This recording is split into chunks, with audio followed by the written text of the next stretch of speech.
Welcome to the Grow My Salon Business podcast, where we focus on the business side of hairdressing. I'm your host, Anthony Whitaker, and I'll be talking to thought leaders in the hairdressing industry, discussing insightful, provocative, and inspiring ideas that matter. So get ready to learn, get ready to be challenged, get ready to be inspired, and most importantly, get ready to grow your salon business. Hello and welcome to today's episode of the Grow My Salon Business podcast. I'm your host, Anthony Whitaker, and it's great to have you here with us today. I want to start by saying a big thank you for the 5-star ratings and reviews on the podcast. The reviews that you've posted really do mean a lot to me. I read every one of them, and importantly, they help with the algorithm, which allows other people to be able to find the podcast. For example, from Australia, Joe Simchun said, "Thank you so much, Anthony, for your podcast. Your approach, your ability to articulate and contextualize each guest to the industry we both share and love. I love listening to your podcast while also walking my dog along a South Australian beach. I find your podcasts and courses invaluable. You keep me inspired, relevant, and accountable." Thank you, thank you, thank you. Well, thank you too, Joe. And from Linda Deason from the United States of America. She said, "Such a great podcast with relevant information, whether you've been doing hair for 5 months or 50 years. So I have a little favor to ask of you, and that is that you too rate and review us on Apple Podcasts. By doing that, it helps other people find us, but more importantly, it also motivates us to keep producing great content for you. So if you just go to the Apple Podcast app, search Grow My Salon Business, scroll to the bottom of the page, select ratings and reviews and write a review, and we would be very appreciative. So with that said, on with today's episode. My guest on today's podcast is Geno Stampora. Now, Geno is a returning guest on the podcast. The last time was way back in July 2019, which, if you're interested, was episode number 10. And I dare say the world was a much gentler and more predictable and certainly a more peaceful place than it is today. Now, amongst other things, Geno is a hairdresser. He's a former salon owner and a motivational speaker, primarily in the American market, but he does do stuff elsewhere as well. So in today's podcast, we're going to discuss why you can't change today's business challenges with yesterday's thinking. And we're going to talk about technology and the impact that integrating it has on the way that salons operate today. And we're also going to talk about adapting traditional business models to the changing times and the changing expectations of both consumers and those people that work with us, and so much more. So without further ado, welcome back to the show, Geno. Thank you so much, Anthony. I'm excited to be here. I'm looking so forward to today. I've been thinking about it for the last few weeks. I love your podcasts. I think you do a fantastic job, and I can't wait to share and contribute to your audience. I'm looking so forward to it.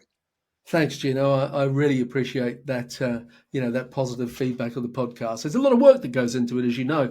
And I know that having you on here, a lot of listeners will get a lot of benefit from, because not only are you entertaining, but you have a great message as well. So can we just start off by you sort of introducing yourself? Just give us your sort of 2-minute backstory so that we've, got some context around everything else that we say.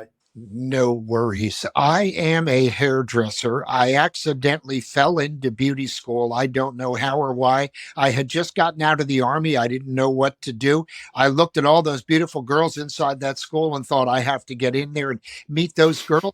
Oddly enough, while I was there, the administrator of the school, welcome to the school. You're a young man, and we don't usually get young men. Why are you here? So I'm here to get my hair cut. I wanted to meet the girls. He said, "What's your name?" I said, "Geno." And he turned around and he said, "Do you know, even with just that name, you could be a success in the beauty industry?" And I went home thinking and thinking and thinking about it. And I thought, I'm going to go back and sign up. So I did. And it was the best thing I ever did. You know me, Anthony. I love us. I love the beauty industry. I love everything about us. When I first became a hairdresser, I really wasn't that good. I'm still not that good technically. I tell people all the time. However, I feel like in our world, if you're nice, you'll do okay. And I'm a real nice guy. So I ended up going from okay to owning a salon to owning a few salons to having a small collection of salons, then a couple of beauty schools, a small distributorship, and kind of did everything. And I've loved every minute of it right up until today. That was good. That was really well condensed for you to be able to get that in that time frame. I'm So, look, that's great. That gives everyone, who Geno Stampora is in context. Now, as I said in the intro, you can't change today's business challenges with yesterday's thinking, and I definitely believe that. But at the same time as that, in your extensive career, what are some of the timeless principles or values that you believe are crucial for success in the hairdressing industry, regardless of the generation or era that you might be from? Now, another way of saying that, Gino, is if I'm a 22-year-old stylist, why should I listen to you?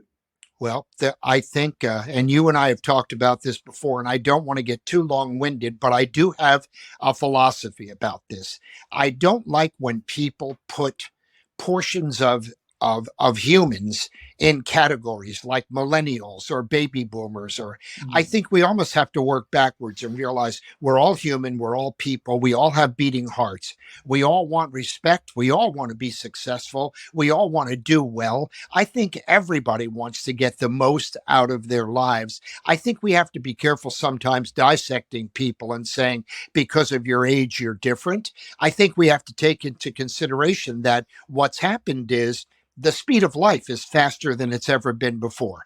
And it's going faster all the time. I mean, they say now close to a third of Americans, almost half under 35, get most of their knowledge from the internet, get most of their information and news from the internet. My news and my information came from three channels for 30 years on a television set. And now there happens to be 100 of them. So I think if you look at what is timeless, what's timeless is that people want value for their money, that people want to be respected, that people want to feel like somebody's special. And I think that stuff never goes away. It's almost like a great hairdresser that does a classic bob. The classic bob has been in existence for what, 80 years, and it's still one of the most popular haircuts in salons. We have to look at things that change rapidly, things that rarely change, and most things with business that never change. Make sense? Definitely, Good, definitely. good. And I agree with what you said about, being careful not to group all humans into certain categories. And, I'll often talk about different generations. And I think that sometimes a generation can maybe epitomize a certain way of thinking of that time. But I think that the way Gen Z are portrayed as a generalization at the moment isn't really just about Gen Z. It's really about people today, that Yeah. people today want a different work life balance, that people today want more flexibility, that people today want more control over their lives and their income and that sort of stuff. So, yeah, very good point. Very good point. They learn from us. My son, my youngest child, when I talked to him one time about you need to buy a house now, own your own home, you're getting to be 30 years old. He said, I don't know if I want to do that. I don't know if I want the anchor. Mm, Basically, what he was saying was, I learned from you that owning a home is a lot of work and that mm. you're always doing something to it. So I think we have to take responsibility for the fact that we taught a lot of the younger people what they want and don't want. And they've become smarter and a little more articulate and a little more particular in what they will and won't stand for, what they will and won't tolerate. How do I get the most out of my life? And I can understand. I mean, when I was younger, I worked 65, 70 hours a week. And I hear people say today, 35 hours is my max. But the reality is, all of us are learning that, especially post COVID, which I think has so much to do with all of this, is that, life happens a minute at a time. And how do you make those minutes worthwhile? And how do you have time to get into nature and get into life and get into your hobbies? And kind of, I used to say to my children all the time, and I think it's one of the greatest questions in the world, Anthony, how can you enrich your life and career and make them more rewarding? That's a personal responsibility, right? Yeah, good. Yeah, very good. Good point. Um, it's interesting when we're just talking about your son then for a minute, and it's the same all over the world. If we just go back, I don't know, 40 years ago when I bought my first apartment, the one of the ways of measuring affordability of housing is that it's a multiple of what the average wage is. And I can remember when I bought my first place, the average, well, for me, I don't mind sharing the numbers. I bought an apartment, it cost me £30,000. And that was three times what my salary was. Right. Well, that same apartment today, based on what the average wage is, would now be nine or 10 times. So basically, what that means is that 40 years ago, it was quite easy to get into the property market. Today, and I'm living in the UK, so they're UK-based figures, but I know the pattern would be very similar in the US. I know it's definitely similar in Australia, New Zealand, etc. And so a generation of young people today, they don't necessarily feel the need to get into owning a place because it is so much harder for young people today than it was for young people 40 years ago. So there's lots of things that contribute to them having a different perspective on the world, least of all the changing economy like that, but also, different technology, social media, all sorts of things have given people a different outlook, a different perspective on what's important in life. And we're not going to talk a lot about COVID, but obviously, COVID sort of really shook the tin of beans up, so to speak, and people had some time to sort of sit back and reassess what they want out of work and what they want out of life. And So many people never had that time. They never in their whole lives had the time to sit back and say, who am I? What am I? And what am I becoming? And I don't like to continuously bring up COVID or talk about it or go back to it because I yeah, think it's a black hole. But I do believe that a lot of people overlook the true effects of what COVID did to people, the true effects of what COVID's done to mm, all of us in regard to some people have become much more selfish. Some people have become much more, it's all about me. Some people have forgotten how to communicate the importance of, but if you take kind of what you just talked about and shift it to beauty, as an inspirational speaker, primarily in the beauty industry, and as an educator, I look at then why not teach everyone how to be the best you can be as quickly as possible so that you can make the most amount of money in the least amount of time? And it's not that money is the most important thing in the world, but I love to ask people sometimes, how much is it costing you to live like you live? How much is it costing you to work like you work? And what if you changed the way you did things and developed a little more knowledge and knew how to close the sale and how to connect with people and everything that we need to do to be, what I would say ultra successful in beauty. yeah, definitely. Just going back to what you said before, and I don't want to talk about COVID either. You get sick to death of talking Yeah, about it, don't yeah, you? yeah. But it's interesting. It's sort of gone in phases. The impact that it's had on people everywhere, and obviously the initial impact was health impact, and then there was the financial impact, economic impact, and that's still sort of playing out to some degree. But I think when we look back at it, and we're starting to look back at it now, but when we really look back at it in 5 or 10 years, it will be all about the psychological impact that it had on us as a society and Right. the way that sort of has impacted on how we choose to work and live and mental health and all that sort of stuff, which has become so much more of a big thing these days. Um, Let me ask you another question about, you've been in the industry a long time. Um, how do you see the industry evolving? And what advice would you give to salon owners looking to adapt to changing needs and preferences of both consumers and employees today? I know that's a bit of a big mouthful, Yeah. but I hope you've Yeah. got your head around that. Yeah, I do. Well, first of all, I feel like consumers not only really haven't changed, but over the last few years, the consumers found value in us like they never did before all over the world. I think a beauty salon was important. I think hairdressers were important, but I think now more than ever, people having the lack of us understand what we provide in a salon, that we give them that safe space and a way to get away from all their stresses at home, and the added confidence of knowing they look their best. So I do believe that in today's world, the consumer sees more value in us than ever before. I think as a salon owner or a business person, you really have to look at adaptability, and how do we make our salon adapt to what people want. There was a time in my flagship salon in Georgetown in Washington D.C. where all of my employees wanted to have babies. They were all at the baby age, baby having age, 20s to 30s. And a lot of them got pregnant, and we got confused as to how would we fill the chairs and how will we bring in enough money to be profitable. And we decided we would just move most everybody into part-time. If you could do 20 hours a week happily, then come and do it. If you can do 30 hours a week happily, come and do it. So I think a lot of people get confused because they keep looking at the old model. Mm. But not only does the old model not work anymore, you can't even think in model anymore because the speed of life, like we talked about earlier, is going so fast. The business model is changing basically every day.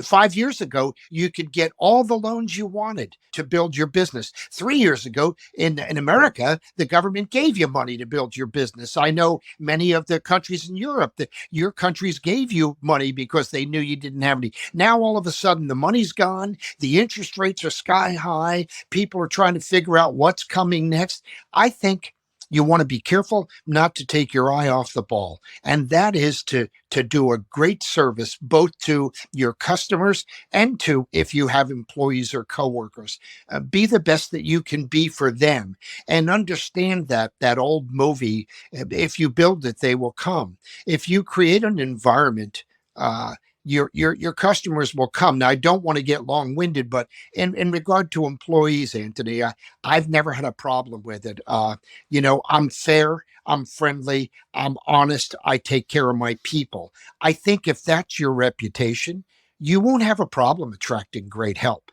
I mean, the smart young people today, which by the way are the smartest young people ever, Mm. uh, they pretty much know where they want to go, and they pretty much know where they're going to fit in. And if you can create that path for them, you don't have to worry about employment. Yeah, I like what you just brought up there at the beginning of that about your personal experience with team members, and if they wanted to work 20 hours a week, they could, 30 hours a week, they could, etc. If you're not prepared to work like that today as a salon owner, you've got a problem because now I read somewhere recently, I think our mutual friend Gordon Miller quoted a statistic where he said 60, I think I've got this right, 64% of the American hairdressing market now work 30 hours or less a week. I know I'm very close with that number. So it's either 64 or 62, and it's 30 hours a week. So essentially, we have become more and more of a part-time industry. And we have to, because otherwise you won't attract and won't keep staff if you're not Right, prepared to, right. to have that, that different outlook. Another thing I want to sort of connect it to that is over the last, 10, 20 years, I mean, time flies, we've seen a huge uptick in self-employed, and it looks different in different countries. So in the United States, there's a lot more salon suites, but there are now salon suites, in the Australian market as well, and in some European countries. But in those countries, there's a lot more self-employed people, and that's been a general trend all over the world. What I wanted to ask you about was, where do you think that's going in the future? Do you think the pendulum's going to swing back a little bit? Has it gone as far in that direction as it's going to, or do you think it will just continue in that direction, or are you not sure? I think all pendulums swing both ways. And I think it's like investing in the stock market. You can't look at a stock that's growing now and expect it to grow forever. So I think the pendulum is shifting a bit, but I think as people get smarter, self-employment is something that looks like a great opportunity for them. What I find a lot of times is I had a former employee one time that was going to do the same thing. And I said to her, you know what? Before you go into self-employment, I want you to think about one thing. You never listened to me when you were behind the chair in my salon. What makes you think you're going to listen to yourself? Now you're your own boss. If I couldn't get you to come to work on time, how are you going to get you to come to work on time? So I think there are people that are meant to be there and they will get there and make that sweet thing work for them. But I think there's some people like myself. I need other artists around me. I need that excitement and passion that I get from working with a team. I need all of us to kind of help each other. I'd go nuts if I was in that room all alone. So I don't exactly know where it's going. And I kind of don't. I'm careful of the people that tell me where it's going because I feel like, how do you know in today's world where Mm. anything is going? I Yeah, mean, of it course. changes Yeah. so rapidly. But I do think that if your dream is to do that, it'll work. And if your dream is to have a salon with a staff and you can have adaptability, that'll work too. Yeah. The great thing about beauty, and I know you know, Anthony, and you're worldly like I am, is that no matter where you are in the world, there's a place for a beauty salon. There's a place for a hairdresser. And no matter where you are in the world, there's a client base that really wants to come to you. There's people that really want to support you and work with you. Yeah, definitely. So, Right. yeah, want to talk about communication and service for a minute. I know that communication is something that's really important to you, and the service side of the industry is really important to you, and they're key to success in this industry at so many levels. How have you seen those aspects change over the years? And I'm not just talking about social media. We've already touched on it when we've mentioned different generations at different Yeah. generations and the relationship they have with older generations are changing and have always changed, and that's just the way it goes. But what I wanted to ask you is, how have you seen that change over the years, and what strategies would you recommend for maintaining strong client relationships as a salon owner and relationships with your team members that are younger than you if you're a salon owner? Does that make sense?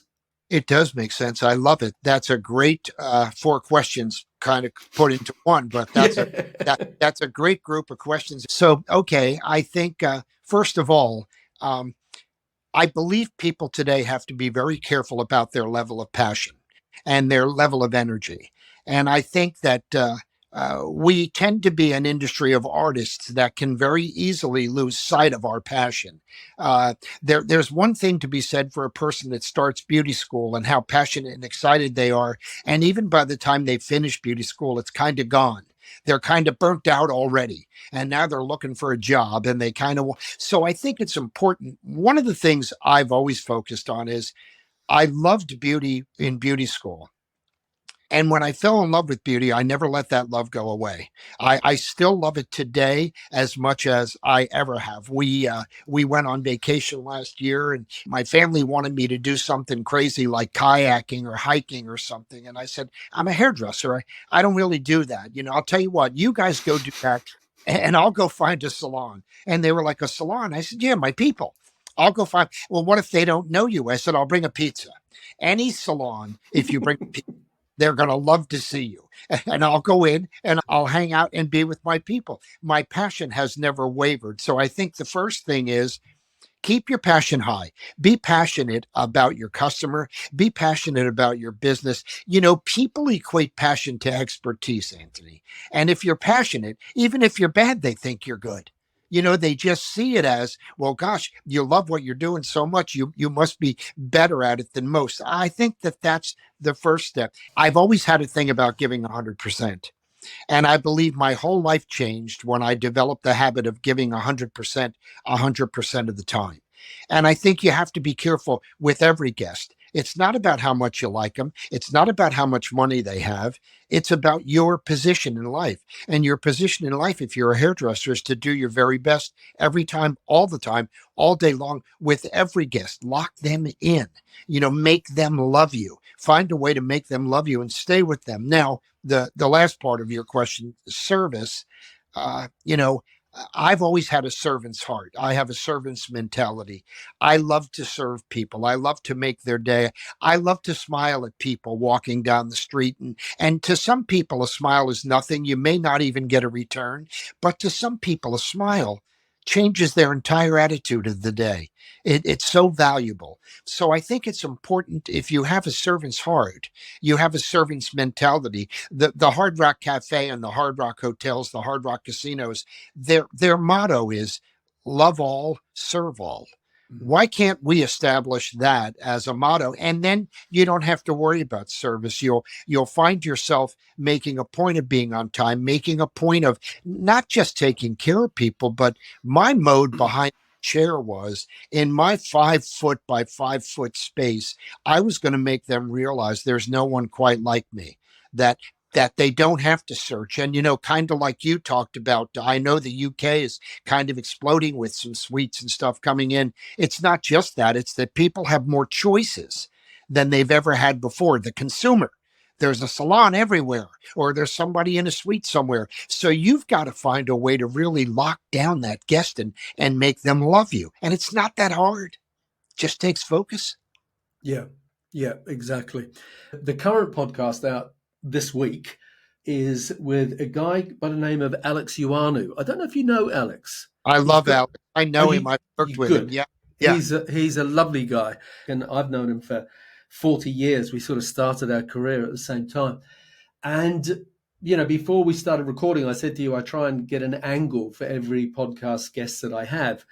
And the angle I wanted to have with Alex was about the humanity side of success, because he's just he's such a wonderful human. He's just a Yeah. very nice person. You go a long way to be a more genuine, nicer person than him. And so that's what we focused on in that whole episode. And it is such an important ingredient to it all, isn't it? I mean, yes, you've got to be good at doing hair. Yes, you should be good at social media and all this stuff as well. And yes, you should be embracing, new technology and artificial intelligence, and on it goes.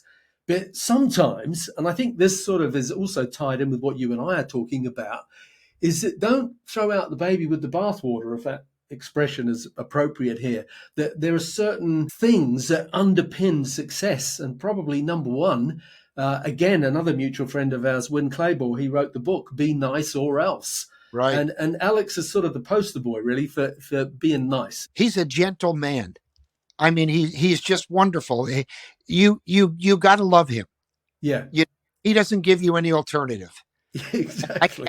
Yeah. The other thing, and I'll probably get into trouble for this if I don't phrase it correctly. You mentioned burnout, and that's another thing that we talk about a lot now. And I sometimes joke about this, and I can joke about it with you, and say that in our generation we couldn't afford burnout because Right. you couldn't afford mental health. It was just those words were literally not uttered, weren't they? Yeah. I mean, Yeah. and it was a very different sort of work environment. And I am not calling this generation a snowflake generation, for example. I'm not saying that. And I think it's great that mental health is really given much higher priority in terms of just the dialogue of society today, that Yes. acknowledging that mental health is important. It's incredibly important. But I also sometimes battle with people sort of really waving the burnout flag, or often they'll use that term about the hustle culture. Right. And the thing for me is, I like work. I don't apologize for, I love work. I work Yeah. really hard. I work long hours. And do you know what? I always have.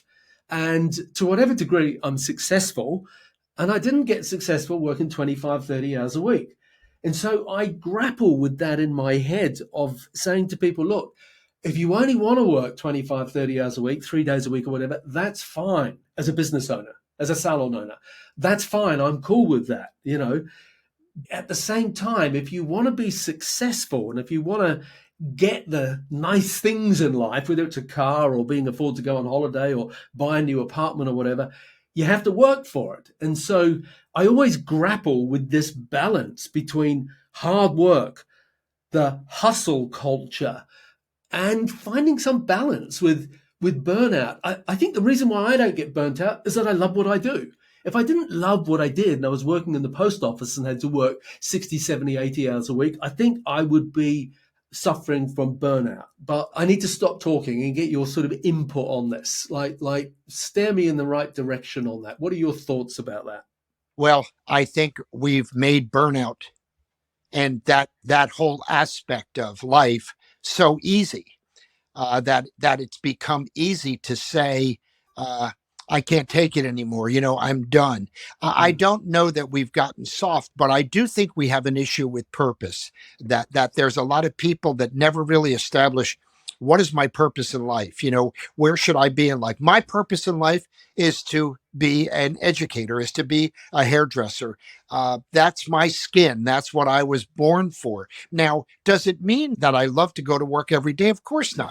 There's a lot of days I'd like to stay home. But what I have to do is I have to find a way to keep that passion alive. Anybody in a relationship understands the easiest thing you can do in a relationship is run away when it gets tough. But sometimes when it gets tough, the best thing to do is to look into it. How do we rekindle that fire? How do we rebuild that passion? So, and I hate to use passion again as an example, but being an educator, Anthony, one of the things whenever I get interviewed, modern salon will say to me, how have you maintained this for 45 years? I'm like, listen, I believe every person has greatness within them. And I believe my job in my industry is to help someone see that greatness and help them bring that greatness out, help them have that inspiration. And I think people lose sight of the fact that if you lead an inspired life, it's a lot easier not to get burnt out. It's a lot easier not to let that happen. You follow where I'm coming from. yeah, And yeah, if yeah. if we take those things and realize, I'm not saying social media, AI, and all that stuff is bad, but listen, if you put your phone down just for an hour or two a day, don't live through it, live with it, but put it down and listen to a podcast or train. A lot of burnout is because you're not bringing new information into your head. Like I said earlier, I don't believe that there's a model today that we can follow because the speed of life is just too fast. But I Mm, think you can find what are those things that make you happy, that make you want to work hard, that make you want to be successful. I don't know about you, but I grew up poor.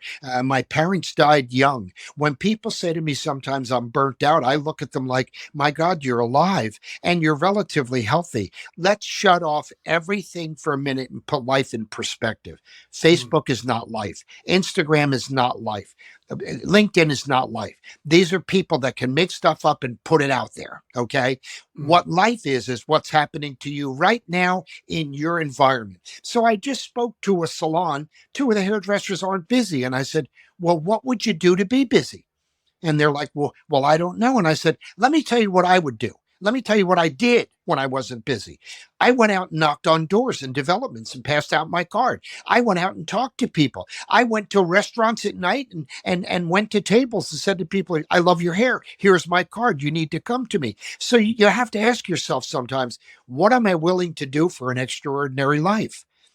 We all have the opportunity, and especially in beauty. See, when you talked earlier about Gordon's statistic, which I have heard, that many people work 30 hours a week. Well, because in our world, in the beauty world, if you work 30 hours a week smart, you make what I used to make working 65 Mm. hours a week behind that chair. I mean, Yeah, the money yeah, is there, the income is there.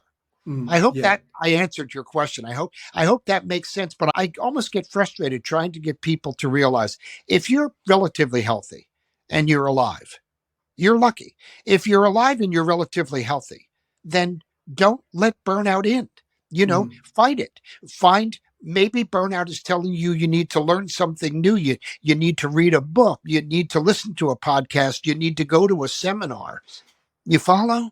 Oh, totally, totally. Yeah. I mean, I've got two. I often mention my daughters on the podcast because they are of that generation. They're 23 and 25 now, and it really fascinates me how open they are to talk about their mental health. Um, and how their generation and friends are. They will talk about it like you and I might have talked about. Oh, I've got a sore leg. That they will just as Yeah. readily talk about their mental health, which is Yeah. really positive. It's good. Yeah. You mentioned AI and you mentioned Facebook and Instagram, etc. There, let's just talk a little bit about technology for a minute, because technology has significantly impacted on the way that salons operate. In the time that we've been in the industry. What are your thoughts on the integration of technology in the industry in all its forms, and how and why is it important that older, more seasoned professionals embrace new tools and trends in order to stay, relevant, both creatively and business-wise? Right. Well, I think as an artist, sometimes the hardest things to do are embrace new learning, new ideas, new discovery, new technology. I think first of all, the most important thing about this technology is rely on it or bring it into business because it will help you to see what you're doing right, what you're doing wrong. One of the things I think that has always been a problem in the beauty industry is we really don't have quality control. Nobody tells you in the morning you're going to go to work and have a great day. I mean, I used to see times where my staff walked in, I told them I was going to put a defibrillation machine in the break room. And when they walked in, I was here. Now get out there and look alive because half of them would come to work, looking Yeah, dead. yeah, And I think that if a client looks at you and you don't look happy, healthy, and rearing to go, they start thinking, I'm going to get a shitty haircut. And once they think they're going to get a shitty haircut, it doesn't matter what you do. That haircut's shitty. That's just pretty much how they think. It just becomes the mentality. So I think use all the technology to benefit the building and growth of your salon, but don't rely on it. Rely on building business one customer at a time. Rely on getting a customer to hear your story, buy into it, and love it, and then share your story with their friends and family at the coffee shop. I think if you do it that way, you can make it all work well. And I kind of feel like I then have to measure time, and mm, everyone has to realize whether you're listening to this podcast and you're 12 or you're listening to this podcast and you're 92, time is the fabric of your life. So, where's the most important place to put your time right now? Where's the most important place to really focus on that time? What do I need to learn? What do I need to change? How much do I need to change? How much do I need to learn? How do I fill that gap? What's lacking in my life? What's lacking in my career? And then how do I build that? Can I use technology? Yes, possibly. Can I use old school thinking? Of course you can, because old school thinking, it's never going to go away. It's there and it works. Does it mean that that's how you should run your business? No. There's some technology you can bring into. I mean, a great software in your business will show you quality control. I remember when we first started having salon software, and I put the software into my salon, and I was able to read how many customers you did and how many customers came back. And I quick had a meeting with one of my staff members, and I said, you've got to stop doing hair. And she said, why? I said, because she used to say all the time, if a client didn't come back, they died. And I said, well, after looking at it, you're killing the entire community. No longer do. True story. Story. Oh, I like that one. Okay, that's good. That's very good. Okay, let's sort of as we head towards the sort of tail end of this, let's talk specifically more about the sort of younger generation in the industry as well. Although we've been talking about that a lot anyway, but I really want to sort of focus on that. How can salon owners create environments that attract and keep talent while still meeting their business goals? I love Is it? it. I know we've been talking around that, but like Yeah. if we could sort Yeah. of really focus on that for a minute. And let's go back to which we didn't cover, and that was the thought of communication, because that ties right into where you are right now.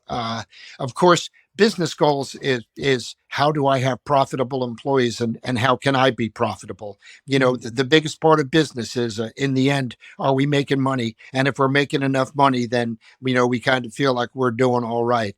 I think that communication is lacking.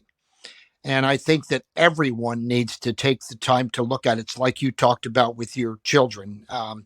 People talk about things now differently. They talk about things that we never talked about before. They talk about mental health. We hid mental health for many years. We never wanted to even bring it up, almost as though it didn't exist. I remember one time mentioning to someone that my father was an alcoholic, and did he ever go to AA? I said, well, when my father was an alcoholic, there was no AA. It takes a while for this stuff to come around. We're very slow in evolving toward helping those people. But communication today, I think you need to communicate to a young person. First of all, people stay where they grow, and people leave where they get stagnant. So you can't let a salon ever become stagnant.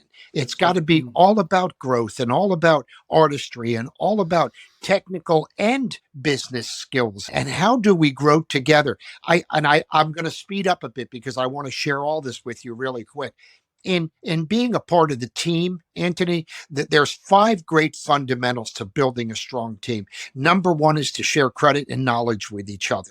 You've got to share credit and knowledge with each other. If you're the top retailer, you've got to teach the person next to you how to sell retail. If you're the top booker, you've got to talk to the weakest booker and tell them how you're doing it, because artists, we learn from each other. Fundamental number 2 is cover your team, which is very simply, if you have nothing nice to say, don't say anything at all. Don't take time to judge people. Give people the space to be who they are, and then find a way to work with that. The third fundamental is to stimulate spirit. Now, I have a high level of spirit, and I don't really need it stimulated by somebody else, but I have a lot of friends and a lot of family that need spirit stimulated. They're walking around half dead, and I have to say to them, my God, you're alive. How can you not be like just rum? You got to get that going. You got to push it up.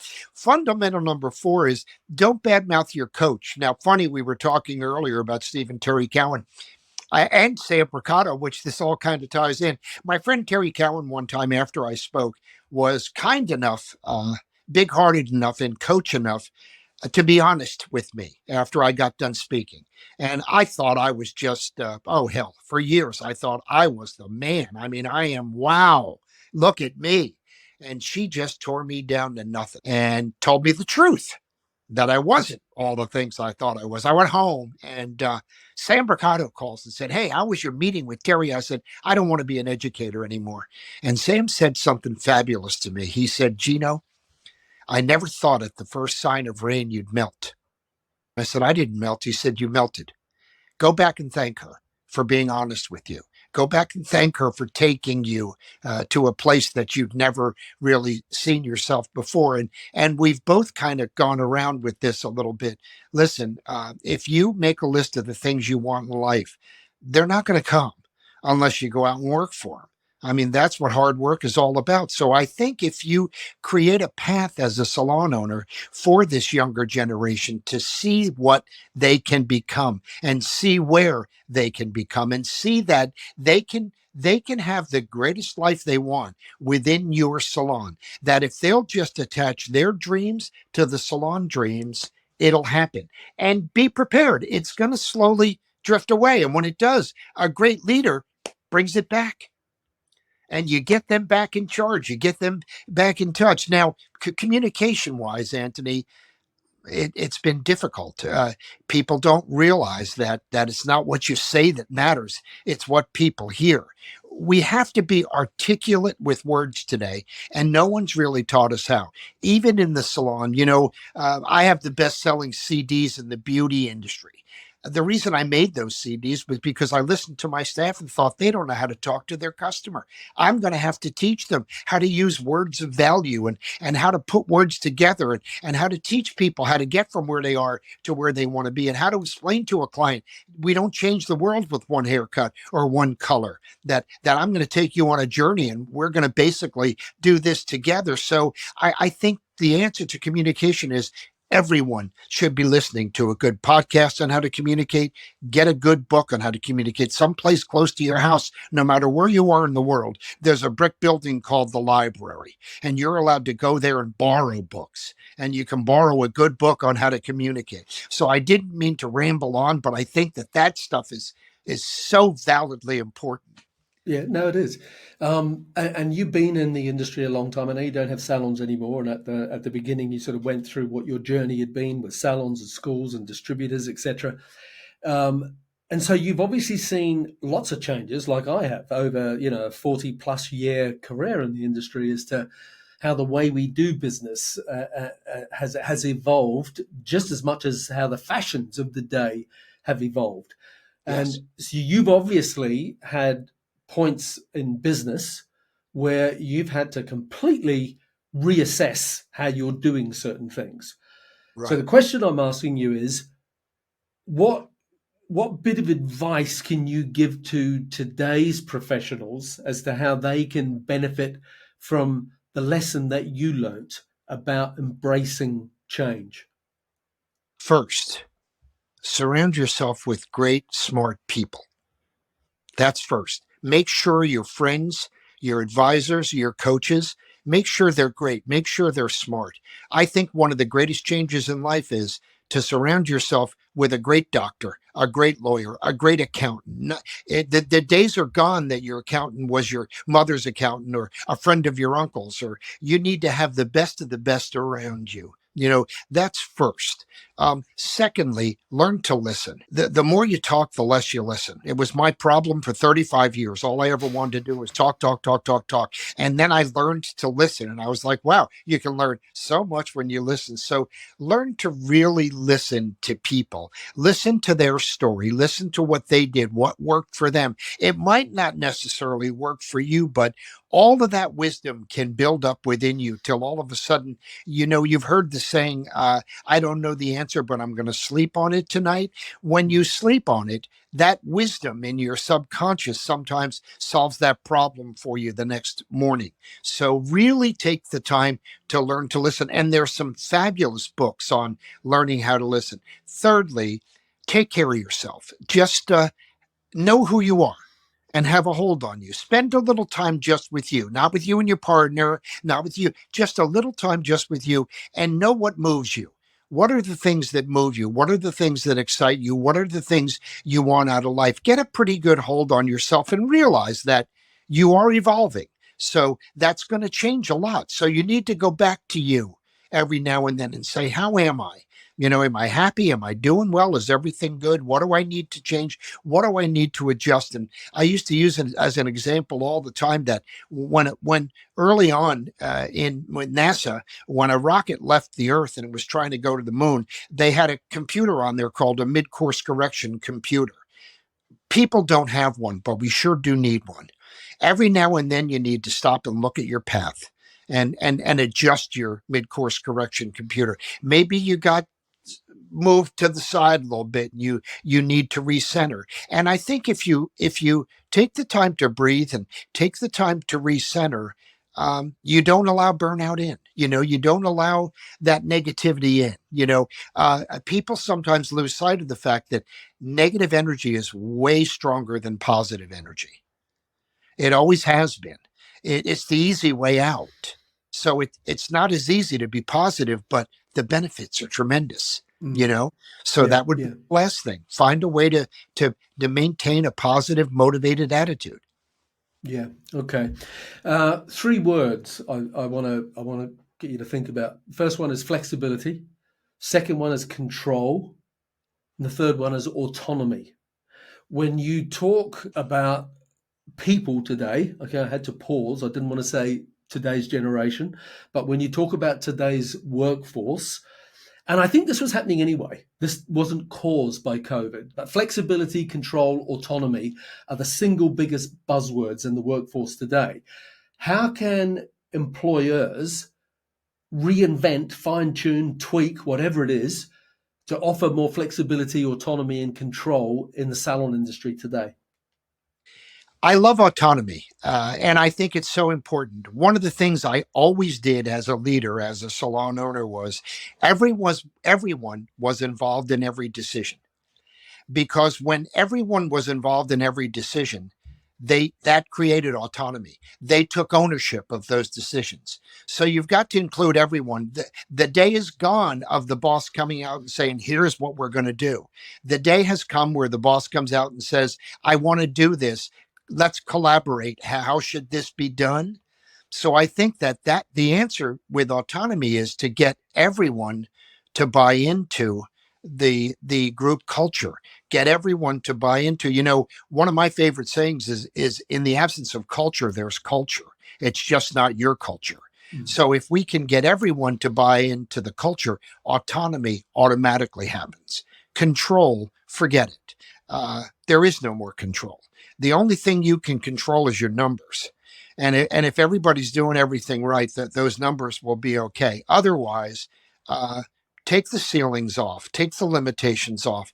Don't try to control anyone. Let them create an environment for them where they can be the best in that environment. Create a station where they can outperform even what they imagined possible. And then flexibility, well, it's just come of time. Everyone, no one, most people under 30 today are unattached. They don't even want an attachment of a relationship. You've got to learn how to be flexible with everything all the time, everywhere. I think that's most important, and I think it's not hard to create a flexible calendar to let people basically come and go as they please. I don't ever want somebody to be in my business that doesn't want to be there. I don't want somebody to be in my business that's mistaking activity for productivity. Mm. If they can't be productive, they shouldn't be in the salon. We can't afford to have an unproductive person in the break room anymore. There used to be times when the cost of doing business was so much less. You could have three people in the break room making coffee, eating donuts, and talking about life. But today that can't be. So a good part of flexibility is get people to come to work when they're most productive. They do their best work, and then let them go. Make sense? Okay, good, good. All right, listen, we need to start wrapping up. I think you might have already answered this. What do you wish you were better at? Oh gosh, I could name a million things. Uh, I think I'd like to have been a better father. Uh, I'd like to have been a better husband, a better Mm. friend. But now I guess I'd like to have been better at beauty faster, earlier. Now I think I'd just like to be a better giver, uh, more open heart.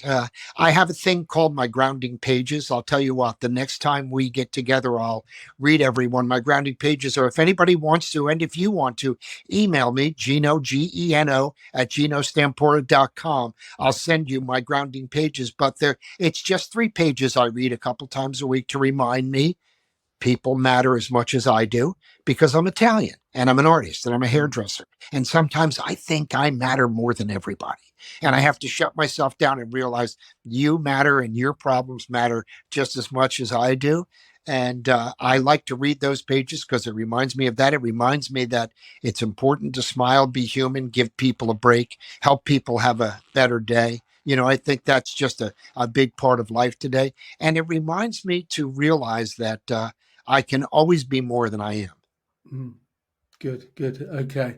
All right. Well, we need to start wrapping up now. Where can people connect with you on Instagram or other social channels?